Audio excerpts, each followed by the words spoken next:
देवी Bhagavatam Mahapuran doctor Kislay Pandey के साथ। इस भाग में महर्षि वेदव्यास महाराज जन्मेजय को आगे बताते हैं कि हे राजन, तुमने एक कथा तो महिषासुर की सुन ली, अब एक और कथा सुनाता हूं।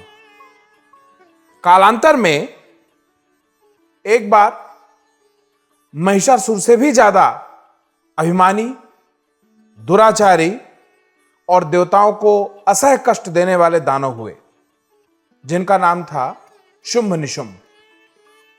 शुंभ निशुंभ घोर पापी व अत्यंत दुराचारी थे। वो चुन चुन कर देव कार्य में प्रवृत्त लोगों को कष्ट देते थे। उन्होंने लगभग 10,000 वर्षों तक कठिन तप करके ब्रह्मदेव को प्रसन्न किया था और उनसे वरदान में विशेषता यह मांगा था कि कोई भी पुरुष, देव हो, दानव हो, यक्ष हो, गंधर्व हो, उनका वध न कर सके। किसी भी पुरुष से, किसी भी प्रकार के पुरुष से उनका वध न हो सके। और उन्हें यह विश्वास था कि स्त्री तो उनका वध कर ही नहीं सकती। तो इस मंशा से उन्होंने ऐसा वर मांगा जो ब्रह्मा जी ने उनको प्रदान कर दिया।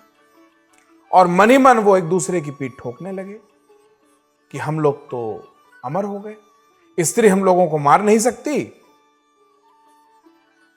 और पुरुष हम लोगों का वध कर नहीं पाएंगे।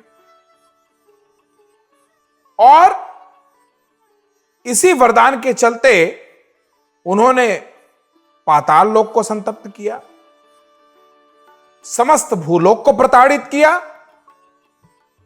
और जा पहुंचे स्वर्गलोक। वहां उन्होंने सारी व्यवस्था छिन्न भिन्न कर दी, सब त्राहिमाम त्राहिमाम करने लगे और अंततो गत्वा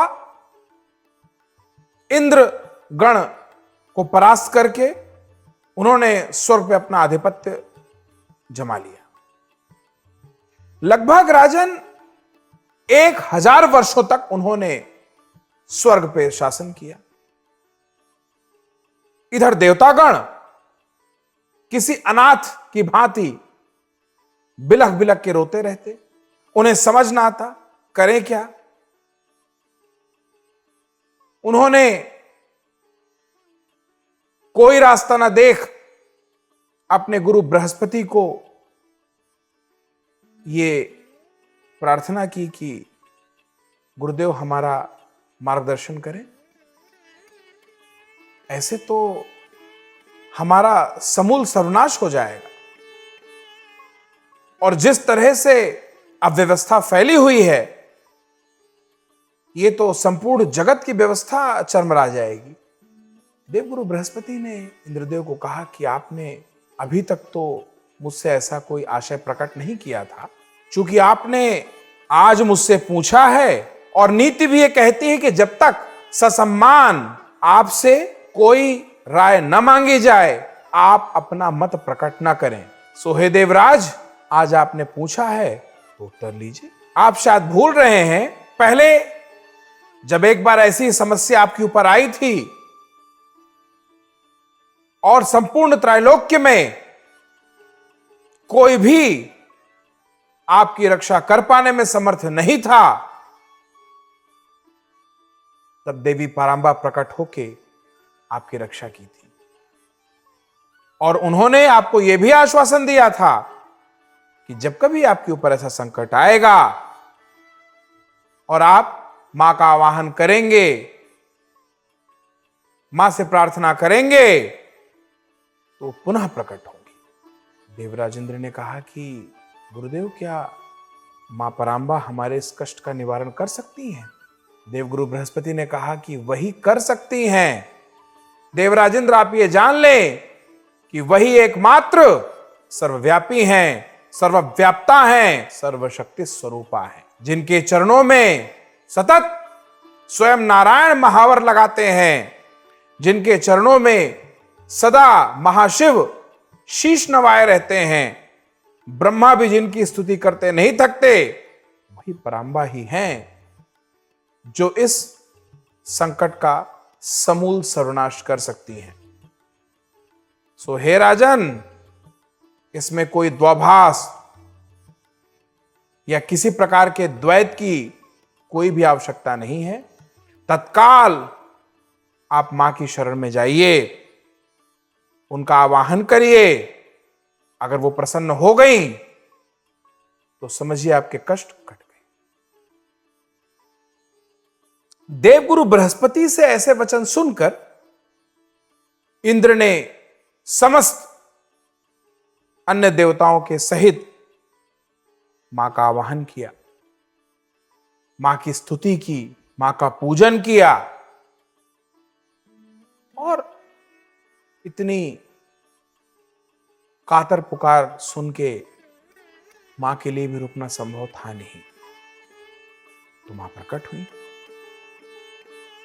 और मां ने दोबारा पहले की भांति देवराज इंद्र को ढांढस बंधाया और कहा कि निश्चिंत हो जाओ, किसी प्रकार के भय की आवश्यकता नहीं है।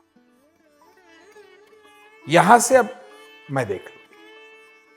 मां के ऐसे वचन सुन के देवराज इंद्र गदगद हो गए, प्रसन्न हो गए और यहां से मां ने पूरी व्यवस्था अपने हाथ में ले ली और तत्काल मां की प्रेरणा से वही मां ने अपने दो स्वरूप प्रकट किए। जहां मां का पहला स्वरूप कौशिकी के रूप में जाना जाता है, वहीं मां का यह दूसरा स्वरूप कालरात्रि के नाम से पूजित है। अब इसके बाद मां अपने इन दोनों स्वरूप में, यानी कि कौशिकी और माता कालरात्रि, शुंभ निशुंभ की राज्य की सीमा में पहुंच जाती है और वहां बड़ा ही मनोहर गीत का गायन करना शुरू करती है।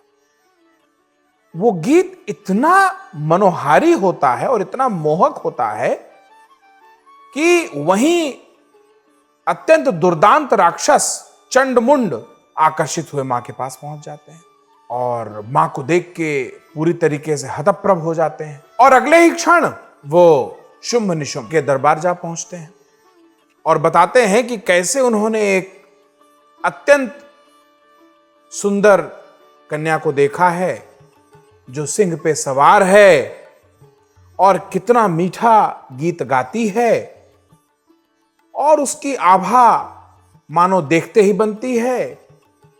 ऐसा लगता है राजन जैसे करोड़ों करोड़ सूर्य एक साथ प्रकाशित हो रहे हों। क्या आभूषण है, क्या आंखें हैं, क्या मस्तक है, क्या रूप है। हे राजन, वैसे तो आपके पास इस ब्रह्मांड में सर्वश्रेष्ठ वस्तुएं उपलब्ध हैं। आपके पास ब्रह्मदेव की सवारी है, आपके पास साक्षात यम का दंड है, कभी न सूखने वाले कमल की माला आपके पास है, आपके पास तो कुबेर की पत्नी तक है, वरुण का पाश आपके पास है, क्या नहीं है आपके पास। पर हे राजन, यह समझ लीजिए कि अगर वो स्त्री आपके पास नहीं है तो यह सब बेकार है। अब शुंभ जो बड़ा भाई था, उसे लगा कि यह तो बड़ा गंभीर विषय है और अगर इतना बता रहा है चंडमुंड तो इसका मतलब वो स्त्री हमारे पास होनी चाहिए। तुरंत शुंभ ने अपने पास बैठे निशुंभ से बात किया, मंत्रणा किया और कहा कि भाई बताओ क्या होना चाहिए इसमें। तो निशुंभ ने ये उनको कहा कि उचित है कि हमें अपना एक दूत भेजना चाहिए उस स्त्री के पास और वो हमारा मंतव्य उस स्त्री के समक्ष प्रकट करे और इस त्रैलोक्य में ऐसा कोई है नहीं जो आपकी मंशा को स्वीकार कर ले। तो फिर प्रेम से बोलिए जय माता की।